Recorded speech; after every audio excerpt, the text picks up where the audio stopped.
Hi, my name is Scott Swartz. I'm a internal medicine resident here at UCSF, and I went to ASCO this year to present some work related to global health and cancer.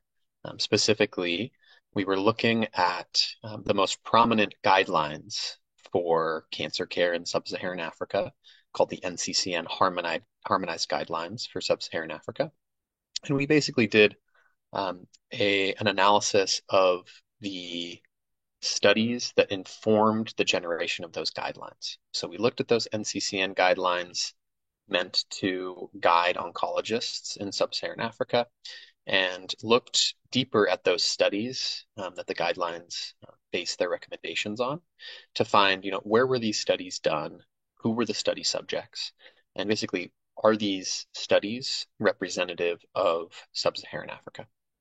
And so we looked at things like geography, sex, race, for 8 different cancer types, the 8 most common cancers across men and women in the region.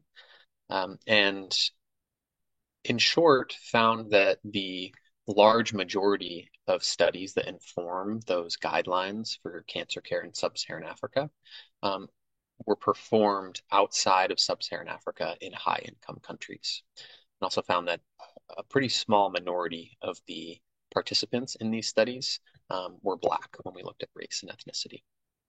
Um, Also looked more deeply at outside of geography at country level income and found that again, almost 99% of studies exclusively recruited their study participants from high or upper middle income countries. Uh, so in conclusion, sort of found that there is a need for more studies to be done in the region and more need for inclusion of studies done in sub-Saharan Africa in the guidelines meant to perform care there. There are likely studies that have been overlooked that have been performed already in sub-Saharan Africa that were not included simply because they were not large, multinational, randomized controlled trials, the kind of trials that often take tens of millions of dollars to run and are very rigorous and generate good data, but might not have quite as much validity if we try to extrapolate their results to, say, a sub-Saharan and African environment. So that's one category is, and one sort of conclusion of our work is that I think we would encourage through the next iterations of the NCCN guidelines for sub-Saharan Africa, encourage a second look at some of those studies that have already been done in the region for inclusion in the guidelines. And secondly, the other conclusion is just that more work needs to be done in sub-Saharan Africa with regard to cancer. The burden of cancer is rising pretty substantially in sub-Saharan Africa year over year. And there have been many studies that have shown that, for example, a trial done in Western Europe won't necessarily, if you try to extrapolate that intervention to a lower income setting or something like that, that the results of that study don't always hold. So I think more sort of internally valid, excuse me, I should say externally valid to the sub-Saharan African environment studies should be done. And that is largely an issue of funding.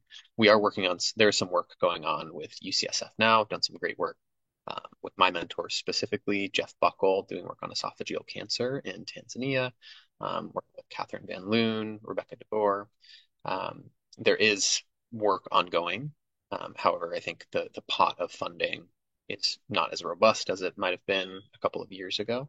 And I think for that reason, it's especially important now to sort of raise the idea that there does need to be more funding, more support for studies in the region, and to think about where that funding comes from. As I've been doing this work, have been meeting people at ASCO, for example, oncologists from East Africa, met some folks from Kenya, from Tanzania, from Rwanda. Um, it's interesting to remember that oncology is a very young field in sub-Saharan Africa, in most areas of sub-Saharan Africa, like true specialty oncology care where a physician has done um, dedicated additional years of training. They open up additional like dedicated oncology clinics. So I feel like that makes it sort of an especially critical period for making sure the guidelines that are being used in the region are appropriate to that population.